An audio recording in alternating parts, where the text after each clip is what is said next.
పెళ్ళైనా పండగైనా వేడుక ఏదైనా పట్టు చీరల ప్రత్యేక వేదిక వారాహి సిల్క్స్.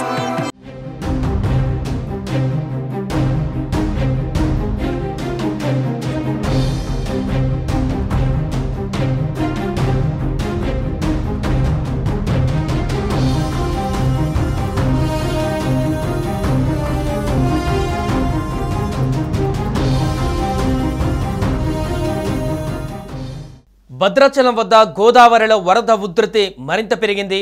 బుధవారం రాత్రి 48 అడుగులుగా ఉన్నటువంటి గోదారమ్మ నీటి మట్టం గురువారం 51 అడుగులు దాటి ప్రవహిస్తోంది. దీంతో అధికారులు రెండవ ప్రమాద హెచ్చరికను కొనసాగిస్తున్నారు. ప్రధాన రహదారులపైకి వరద నీరు చేరి పలు మండలాలలోని గ్రామాలకు రాకపోకలు నిలిచిపోయాయి. గత వారం రోజులుగా కురిసిన భారీ వర్షాలతో ఉపనదులైన సింగూరు, పెన్గంగ, వార్ధ, ప్రాణహిత, ఇంద్రావతి, తాలిపేరు, కిన్నెరసాని పరవళ్లు తొక్కుతుండటంతో గోదావరి ఉగ్రరూపం దాల్చింది. భద్రాచలం వద్ద గోదావరిలో నీటి మట్టం ప్రమాదకర స్థాయికి చేరనుందని అంచనాలతో కేంద్ర జలసంఘం ఎల్లో హెచ్చరిక జారీ చేసింది. బుధవారం రాత్రి 10:05 భద్రాచలం వద్ద నీటి మట్టం 48 అడుగులకు చేరడంతో రెండో ప్రమాద హెచ్చరిక జారీ చేశారు అధికారులు. భద్రాచలం వద్ద కళ్యాణకట్ట ప్రాంతం వరకు వరద నీరు చేరింది.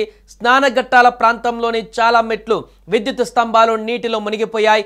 గోదావరి నీరు పట్టణంలోకి రాకుండా అధికారులు గోదావరి కరకట్టకు ఉన్న స్లూయిజ్లను మూసివేశారు. దీంతో పట్టణం నుంచి మురుగునీరు బయటకు వెళ్లకపోవడంతో అధికారులు మోటార్లు ఏర్పాటు చేసి నీటిని తోడివేస్తున్నారు.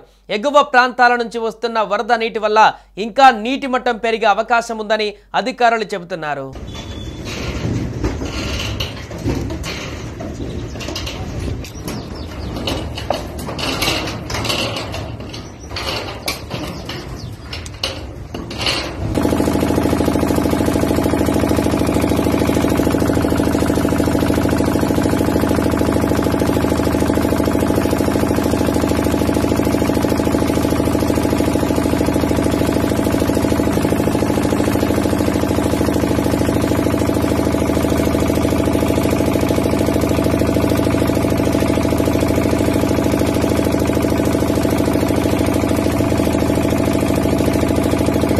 ఎగువన ఓవైపు శ్రీరామ్ సాగర్ నుంచి మరోవైపు చెర్ల తాలిపేరు ప్రాజెక్టు నుంచి వరద చేరడంతో గోదావరి ప్రవాహం క్రమంగా పెరుగుతూ వచ్చింది.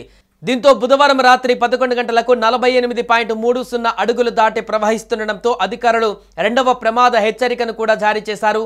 అప్రమత్తమైనటువంటి జిల్లా అధికార యంత్రాంగం లోతట్టు ప్రాంతాల ప్రజలు జాగ్రత్తగా ఉండాలని సూచించారు. లోతట్టు ప్రాంతాలలోకి వరద నీరు చేరకుండా ఉండేలా స్లూయిజ్ మోటార్లను పరిశీలించి సిబ్బందికి సూచనలు చేశారు. స్లూయిజ్ నుంచి లీక్ అయ్యే నీటిని ఎప్పటికప్పుడు ఎత్తి మళ్లీ గోదావరిలో పోసేలా మోటార్లు సిద్ధం చేశారు. ఇక ధవళేశ్వరం వద్ద ఇన్ఫ్లో అవుట్ఫ్లో 9.88 లక్షల క్యూసెక్కులుగా ఉందని ఏపీ విపత్తుల నిర్వహణ సంస్థ ఓ ప్రకటన ద్వారా వెల్లడించింది. దీంతో మొదటి హెచ్చరిక జారీ చేశారు. బ్యారేజీలో 11.75 అడుగులకు నీటి మట్టం చేరగా 175 గేట్లను ఎత్తారు. ఎగువ నుంచి భారీగా వస్తున్న ప్రవాహంతో గోదావరి నీటి మట్టం మరింత పెరిగే అవకాశం ఉంది. గోదావరి ఉగ్రరూపంతో లంక గ్రామాలు ప్రభావితమవుతున్నాయి. రాజమండ్రి పరిసర లంకలలో నివసిస్తున్న 300 మంది మత్స్యకారులను సురక్షిత ప్రాంతాలకు తరలించారు. గోదావరి వరద ఉధృతి నేపథ్యంలో అల్లూరి, తూర్పు గోదావరి, కోనసీమ, కాకినాడ, ఏలూరు, పశ్చిమ గోదావరి జిల్లాలకు హెచ్చరికలు జారీ అయ్యాయి. గోదావరి నది పరివాహక ప్రాంత ప్రజలు జాగ్రత్తలు తీసుకోవాలని అధికారులు సూచించారు.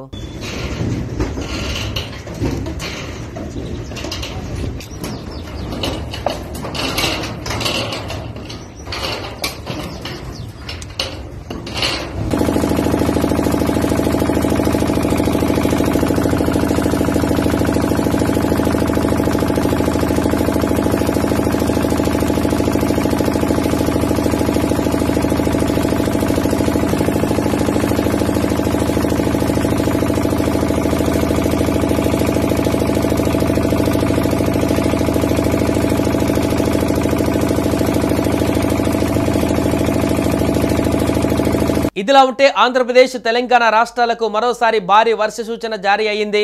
అల్పపీడనం ప్రభావంతో రానున్న 3 రోజులు వర్షాలు తప్పవని వాతావరణ శాఖ హెచ్చరించింది. ముఖ్యంగా ఈ జిల్లాలకు ఎల్లో అలర్ట్ జారీ చేసి అప్రమత్తంగా ఉండవలసిందిగా ఐఎండీ వెల్లడించింది. బంగాళాఖాతంలో ఈ నెల 22వ తేదీన మరో అల్పపీడనం ఏర్పడనుంది. ఫలితంగా రానున్న 3 రోజులు ఏపీ తెలంగాణలోని పలు జిల్లాలలో మోస్తారు నుంచి భారీ వర్షాలు పడనున్నాయి. 2 తెలుగు రాష్ట్రాలలో ఉరుములు మెరుపులతో కూడిన వానలతో పాటు బలమైన ఈదురుగాలులు కూడా వీయనున్నాయి. కృష్ణానది పరివాహక ప్రాంతాలలో కురుస్తున్నటువంటి భారీ వర్షాలకు గోదావరి ఉగ్రరూపం దాల్చింది.